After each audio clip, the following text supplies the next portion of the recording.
All right, sharing my screen here. Okay, everyone good? Seeing that okay? We good? All right. So what we're talking about here is a new tool in layout for creating, editing, modifying weight maps. And I'm going to go ahead and say that most people first initially think of dealing with bones. So hold on, Juice, just one second. Sorry, just because we had this last time. If people want to see just what Juice is showing, in the top of in Teams, there's a little view button, and you can do that to say just focus on the content, and it will just show you what Juice is sharing. You don't see people's names and Juice's picture, just if you wanted to see a bit more of that. Sorry, Juice, over to you. Okay, no, that's fine. That's a real good point. So, most people think about weight maps and bones, and so what we have here is a very simplistic scene with two actual objects being driven by two separate bones.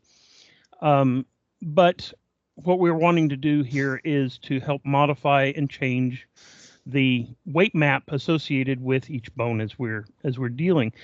What we do is we select our object and pop open our weight brush tool. Now, I'm going to go ahead and initially start off here and explain a few things about the interface. What we've got is the ability here to increase our markers so that we can see what our weight brush is doing, or what our weight map is doing. And we even have an overlay so that we can see the weight map and its controls and its values and everything on top of our geometry. Black being 0, and then of course blue and red as we are used to. I can oh gosh, it's early. I can show my vertex info for selected or all, so I can see what values. I don't know if it's really small letters even on my screen, but I can see like 18, 71, 89, 100 for each of these points in value. So what this is going to allow me to do is this is going to allow me to directly here in layout to paint and select what we are controlling with our weight map. So if I come down in here, let me go to flat paint so I can make some selections. And as you can see, I'm selecting all the way through. This is an option. I can turn on surface normal check. So let me hold down my control key and deselect. I can turn on surface normal check. And so now I'm only selecting on the front side. So I have controls to be able to do quite a bit here. And yes, I just happened to glance over this. All of this that you're going to be seeing today is alpha. So GUI and everything else right now is just bare bones, get the tool working. So what I'm going to do here is I'm in flat paint currently. So if I set my value to something and just hit F, I can now apply that control. And so now I can come in here and adjust. Let's increase my value, hit F. Now, this is the direct paint or flat paint. I can change to direct paint and adjust the secondary value. Let's bring this up so that I can paint in here, and let me hold down my control key to select more so that I can paint down in here and see as we increase. Now, granted, I'm just dealing with something simple, straightforward, normal bones. Do I need to turn my camera off? Is that what you're saying to me? Andrew Coombe. Turn his camera off. Oh, I see. It's all good, Andrew. You keep going. Not me. Okay. So this is very, very quick and very simple. We have choices. I can choose my different weights. I can create a new weight map here. Filters, I can select bones. And this is one of the interesting things too, is that for a lot of our rigging that we tend to do, we want to put in like a hold bone. So I can actually select the bone and add parent, add a child, choose the next child, or I have, commands even to make a double joint, so I can quickly add in a hold bone here, and I don't have to do anything else. This is directly right here in layout. Now, again, it is one of those things that most people think about weight maps and they think about rigging and bones, but hey, this is weight maps. So what I'm going to do here is I'm going to load up a different thing that I have set up for doing something a little bit different. So what I've got, this is again, extremely simple. We'll go into the surface editor. I'm just going to show you what I've got set up here. I have a weight map that I cleverly called ground, modifying a turbulence as a displacement. So this plane is actually using surface displacement. With it selected, I grab the weight brush, and let's stay in direct paint. So I'm going to hold down Control, and use my right mouse button to make my brush a little larger. And I'm going to go ahead and select the whole thing. Let's make my brush smaller. And now with this set to 100, and yeah, let's go somewhere around 50, I can paint in here and live update. When I release, I can see the effect of the weight print. As a built-in command, I have smoothing. So let me turn my marker size down, the overlay, and so I can hit S to smooth out that map. Let's paint in here, hit a little smoothing, and so is this. Anyone who has done any kind of work with weight maps, currently, we have to do partially a lot of work in Modeler, and then use the hub or use reload to update that in layout. Here now we're doing everything directly directly in layout. One other thing that I just want to quickly illustrate. Again, we're talking about weight maps. Anywhere that we can use weight maps, we can absolutely mess around with this. So what I've got here is I've got an instancing setup. So on my new plane, in my instancing, I'm using a weight map driving a gradient for the instance weight, and I'm also using the same thing to drive scale. So if I select my plane here, let me close out a few of these to move around and come into weight brush. And again, let's do direct paint. So let's go large, hold down my Control, select everybody, get me a smaller brush, come in and paint. And now we're growing our instances in the weight map.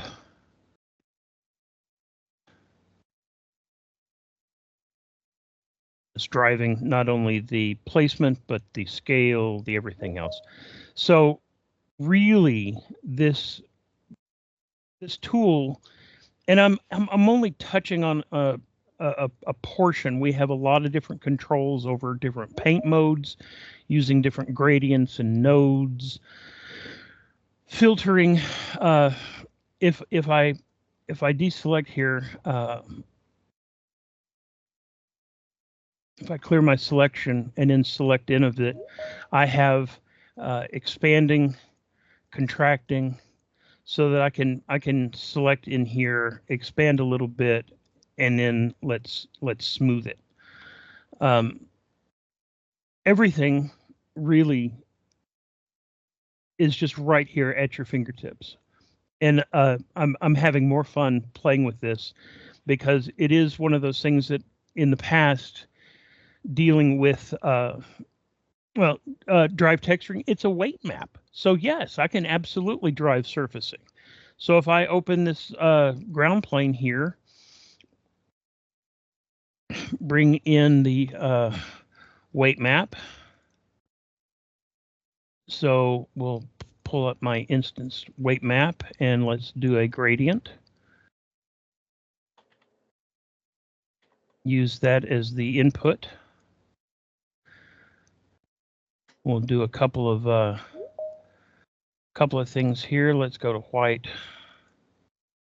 Add a few colors in the middle. Something a little bit more garish. There we go. And drive that into the color. Now I can't see this in OpenGL, but if I were to turn on VPR, you'll see the color.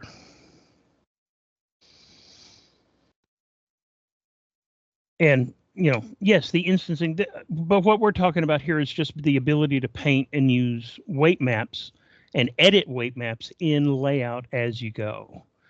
And that's what this particular tool is all about. That's fantastic, isn't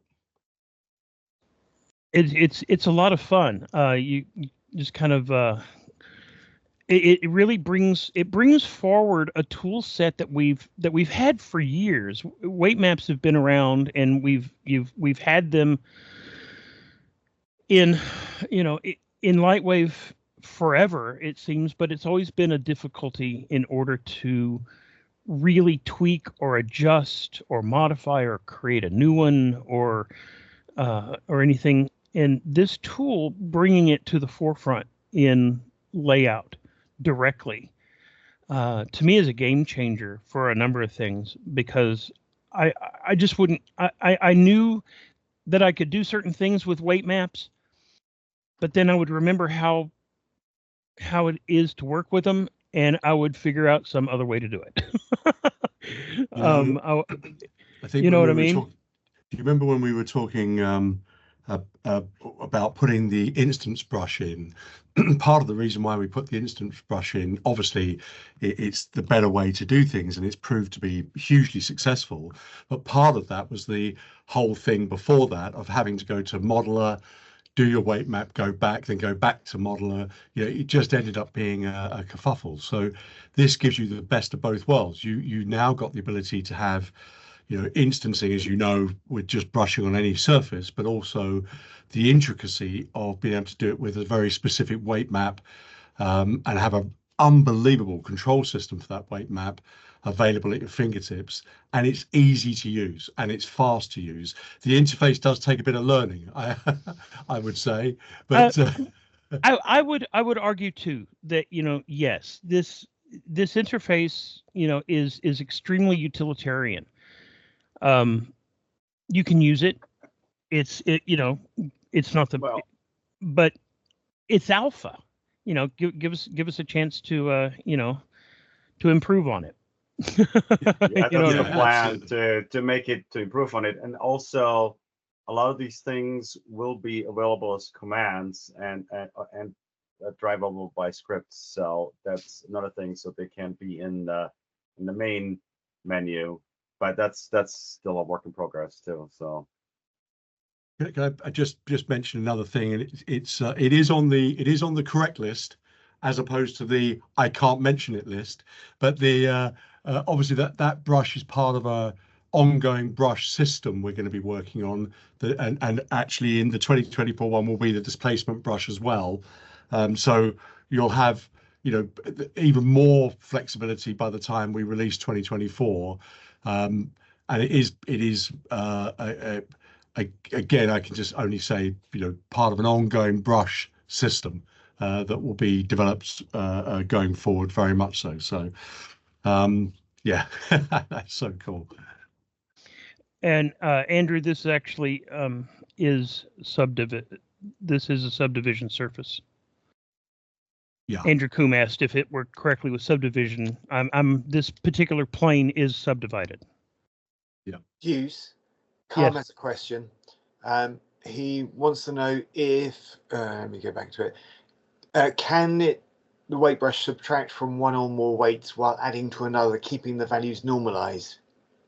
And what he means is if one weight applies to bone A and another weight goes to bone B, it can help to add to bone A while subtracting from bone B so that the combined values always equal 100. Can the weight brush help with that?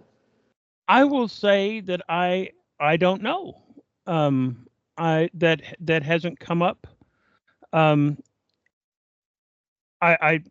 I do not know. I will have to find out and get back with you, or suggest that as an absolute feature.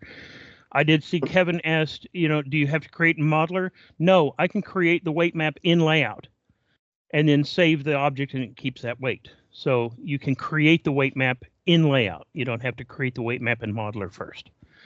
Is that what you're doing as the first step, Deuce? I'm sorry? Is that what you're doing as the first step when you're painting over the points? Well, actually, here, let me just clear scene here. And if I drop in a ground plane, what the heck? Let's go 2020. Let's do 50-50. So this object would have no weight maps on it. And if I come in here and say, weight brush, right now the map is looking for new. If I actually went ahead and started working on this, I would create a weight map called, greater than, new, less than. Or I could actually say new and give it a new weight map name. And now I'm off to the races. So yes, I can create the weight maps directly here in Layout. And actually, just another addition to that, I think this was partly created with a lot of input from Yamato Works, is it? Yamato Works. Yamato Works, yeah. The anime studio in Japan. So it's had a lot of work and a lot of thought gone into it for a lot of intricacy that is specifically needed for that market. So I just thought I'd mention that. It's just another, hasn't just randomly been thought of. A lot of work's gone into it to meet the needs of one of the top studios. So, yes, and it's actually been used by that top studio in current work. So I mean, it is one of those things that, like I say, even though the interface is extremely utilitarian, it's functional. Deuce, another question. Yes. Do you know if it works with pen pressure with a tablet? I don't know if you have a tablet.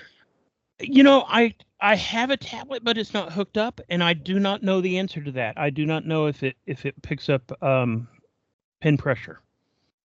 That would be a question to ask of the developers. I do not know the answer to that. I mean, either way, it's a good idea. So it is a good idea. It's a very good idea. So, and but yes, again, Elmer, just probably worth. You probably can. I have to check with Ino-san. I'm not sure exactly. From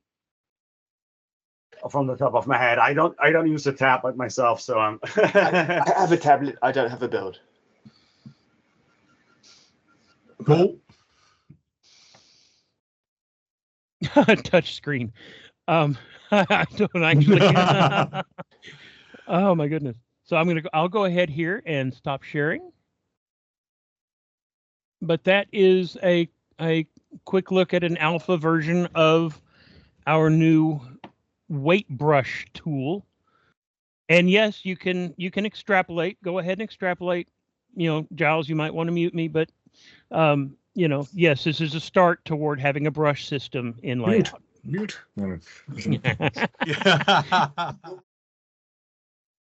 So, okay. So one of the questions when we took this over, a couple of questions were we going to update the things we were buying? Are we going to update Octane? One of the downsides, we haven't really had much time to spend on the Octane site updating people. I will try to go on there in the next few days and give them a very specific set of updates. But we obviously are going to be updating Octane as we're updating Turbulence and the other things that we're including with Lightwave and embedding in Lightwave. So this particular demo isn't massively long, but it is basically just talking through one of those first features. We're going to be showing a little later on the photon shading and some other bits and bobs. But right now, it's just the fog shading we're going to be showing. So what I might do is let's call up the editor. So a couple of things here, just to show you, obviously it is very much in beta. You can see here on the path tracing node, we've obviously got this currently just as group 1, group 2, and so on. This is stuff that we're still working on. And so the layout of this will change undoubtedly over the, well, up until release. But effectively, we are working on every part of the Octane interface to make sure things are as easy to access as possible. There are also things which are being switched off that used to be there. So for instance, we used to have on the alpha system now is significantly better in Octane, and you don't therefore need to use pre-multiplied alphas. So that button is being taken out, and took me by surprise when we did it, because I thought it was broken, but actually it was just better. so we've done that. So so this is the new feature here for adding in fog. So let me just quickly, obviously it's going to be jerky, but I'm just going to rub through the scene. You can see we've got a scene here where we're just traveling through, and obviously no fogging in there at the moment. Okay, so I really want you to keep an idea of or hopefully you'll notice how fast this is. So obviously you can do fogging in Lightwave's render engine as well, but it's the speed of this which is just so fantastic for updating and previewing in real time. So here's our fog. I've just attached it. I haven't got the fog on. I'll now switch the fog on. So instantaneously we can see the impact of that. So let's have a quick look at what we've got here. So we've got the fog extinction sort of distance, so we can sort of up and take that back as we wish. Again, real time, so very, very easy to adjust. The fog base level is set at 0, so obviously you can adjust that if your scene is, the bit of the scene you need to perhaps do is higher up. You can move that up, down, as you need to. It both goes minus and plus, so that will enable you to set that to be ready for your particular scene's location in an overall scene or whatever for the specific shot. You have the ability also to adjust the medium radius from the back. So let's take that right. Yeah, so there we go. You can see that drawing through to the back line. Go. So again, we can set that fog to the distance we want to cover overall. So I've got it set to quite a big margin. The other thing we've got here is the environment contribution. That's from the light up here. So if I take that down, that's our fog color only. So obviously we can adjust that fog, if we want to. So different colors and sort of then mix effectively and add in the fog adjustment with the environment contribution. So actually, let me go back to a lighter color. Actually, pull it back over here a little bit. So there's the fog as more or less as I had it originally. And then if I up the contribution of the environment, you can see how that is actively affecting the fog color. So it gives you a way of integrating that in. Now you can see another button at the top. This isn't working yet, but this will give you volumetric streams through the foliage and through the objects from your backlight. But that's something we're just adding. It's basically a whole new batch of lights are available for Octane. We're just getting them ready now, and at that point when you're using those lights specifically, you'll then be able to add in light beams affected by the geometry in your fogging system as well. And again, that works on the fly and is adjustable on the fly. Okay, so basically let's just quickly look through this. So you can see the effects of that fog as we go. Now you may have noticed also there's some lens flare effects happening. So yeah, I can't remember where I've got that. On the post-processing, there we go. So basically, this now is actually a new feature in there, and it basically we can adjust that. We can adjust the spectral shift for it. We've got obviously lens flare intensity, so we can up it and lower it as we want to, and obviously we can extend that as well. This is all new. So these are all new things added in. And we also have, and actually I'll do it back here where we can really see it, chromatic aberration as well, all in real time. Okay, can you see that? And so as we now go through on a scene, if you were doing this rapidly, it will add massively to that sense of motion just by adding the chromatic aberration at the edge of the lens. Will help you get that real sense of pulling forward, and it's envelopable, so you can actually control that on a shot by shot basis if you want to. So obviously, depth of field will help that as well, but all of that is working in real time and is adjustable on the fly. So that's the new fog system. It's I'm obviously finished a little early because we're a little ahead of where we should be, but I don't have many answers for the questions if there are any questions, but hopefully better give some answers where I can. There aren't many questions. There's amazingly people going, "Oh wow!" and shouting. Great. I want it. Yeah, it is. Again, we're going through the backlog of things that have been recently done and were done a year ago, and we're going to be trying to implement as many of those features as we can into the Lightwave build of Octane. Again, this is available as standard in the inbuilt Lightwave that will be in 2024, and obviously works with the studio version as well if you're using multi-GPU. Actually, I'll just mention that again for anybody who didn't see the earlier post. So the multi-GPU version of Lightwave, the studio version, is done. We'll be putting that up on the website. That one's not bundled with Lightwave, but it's available on the website to freely download. That used to be the paid for update.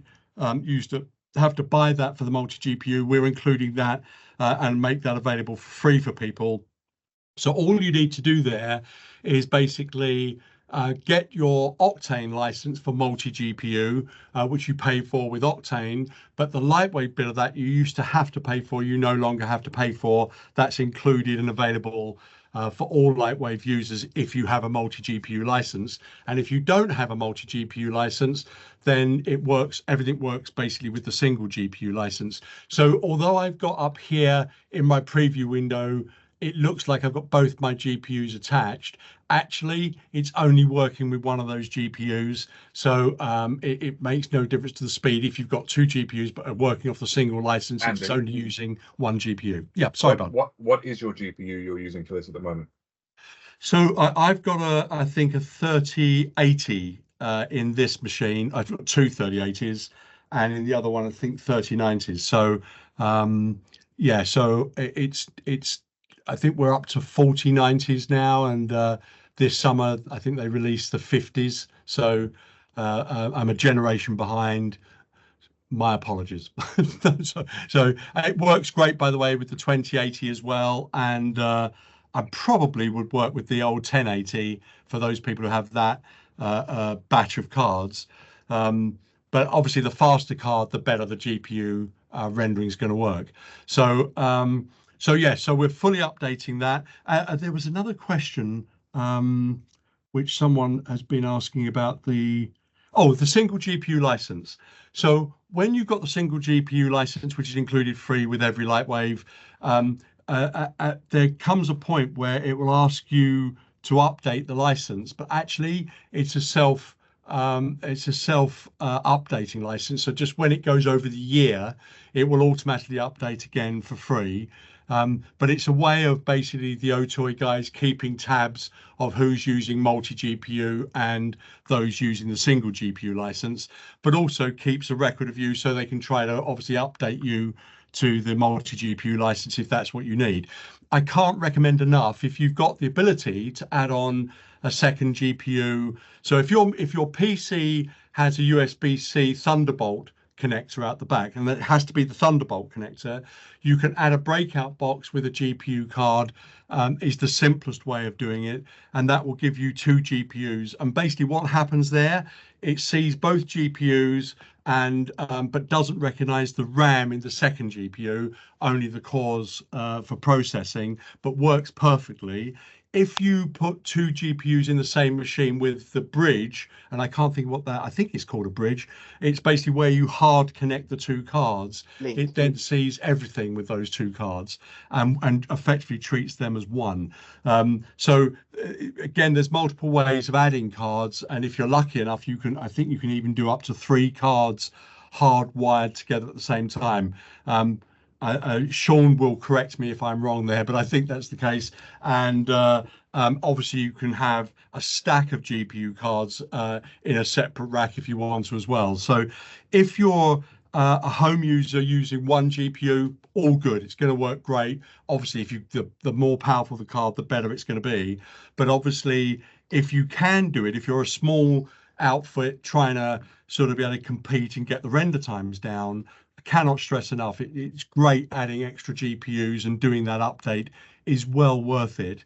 And I mean, I don't know how many, some of the guys who are on the beta team have, I think 7 or 8 GPU cards. I know that one of my guys has 10. So it's no longer just the domain of the big studios. These things, and actually this last year, the cards haven't gone as through the roof as they used to, mainly because I think NVIDIA have done some specific cards designed for data mining, which has meant that the data miners aren't obviously purchasing as many of the standard graphic card versions, which means subsequently they haven't gone through the roof price wise.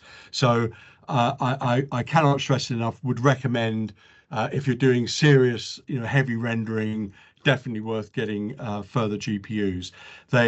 I think on average, you can halve the render time with a second GPU. Sometimes it depends on the side of the scene, but if scenes with more objects, scenes with more bits in them, definitely are heavily affected by putting a second GPU in. So yeah, I think that's kind of answered the questions. I'm pretty much done. Andy, Lewis, who we know has lots of GPUs, says that there's no more NVLink, which is the bridge, with the RTX 40 series. They killed that connector. Sorry, they did what? They just killed that connector. They stopped it. Oh, okay. Yeah, I mean, it was a pain in the bum. I mean, I had it originally, and it the amount of gain wasn't enough that it was worth it, me putting it in the second and third machine. So I ended up just putting a second card in there and then a third card out the back. So yeah, I would recommend, though, if you're getting machines, getting them with the Thunderbolt on the PC is definitely worth doing, because it kind of future-proofs the machine so that you can add an extra card on as a relatively cheap way of upgrading the machine going forward. And again, just to point that out, with Lightwave, obviously you've got the internal render engine, you have the Octane, and you've got the Unreal as well. So they're all built in there and able to be used straight away. Any more? We done? We good? I think that's it, Andy. Cool. Okay. So obviously, I'll just give a quick recap of what's coming next. So on the next update, so obviously we're going to be doing some recorded interviews now. I presume, Giles, we're going to just post them so everybody can see them. Yep. So we're posting that. That's with, I think I've got this right, Paolo, Arch, and Simon Smalley. Simon's amazing, by the way. So Paolo Zambrini, who does architecture. Oh, okay. Yeah. On Got to read yes, from the that right. makes now that make more sense to me. Okay, Yes. so Paolo Zambrini and Simon Smalley again, excellent. Would definitely recommend seeing those. And there's a Blast Doors tutorial as well. I think it's still that as well. And then obviously we start the next set of demos at that's 2 o'clock UK time, So an which hour and is 15 minutes. yeah. So that one's going to be the live panel, which is basically me, Deuce, and Elmar. You can fire questions away and talk to us. We'll have a general chat about what we're doing and how we're doing it. And then that we're going to be showing on that one as well. There's a really good hologram ship tutorial, and yep, that the live panel I believe will be publicly muted by Giles if we say anything wrong. So, Yes, I'll try to catch it. The next tutorial that's coming up, so I'm going to release the 2 interviews straight away so that you can choose which one you want to go see, whether it's Paolo or Simon. And then the tutorial releasing is the rigging of an AT-80. I think, okay. And correct me if I'm wrong, I think that was Simon Smalley who did that as well. Oh, cool. Okay, good. Pretty certain he's the one who did that. Right, so guys, I'm going to release those on the YouTube clip. We'll put the links in the chat box, so you can click there or just go to the Lightwave 3D YouTube channel. All that. We will be back in an hour and 13 minutes for the live panel, which again will be a new meeting link, which is available on the website. We'll put it in this chat as well, so you can see it. It's all there for you. Any questions, to shoot them in this chat, and then we'll be good.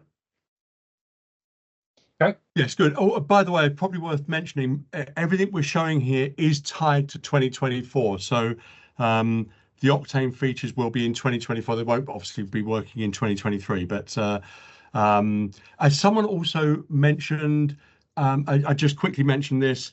I think Kat just posted me that someone was having, when they're downloading their the 2023.02 isn't released yet, but it is going to be released soon. So keep an eye out for that.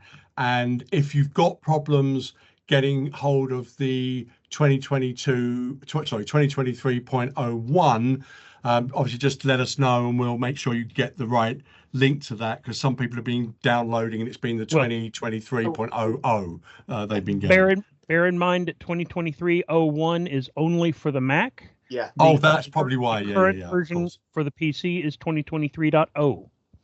Yeah. So okay. It's with the 02 we bring everyone to parity, and that's coming very soon. Very, very soon.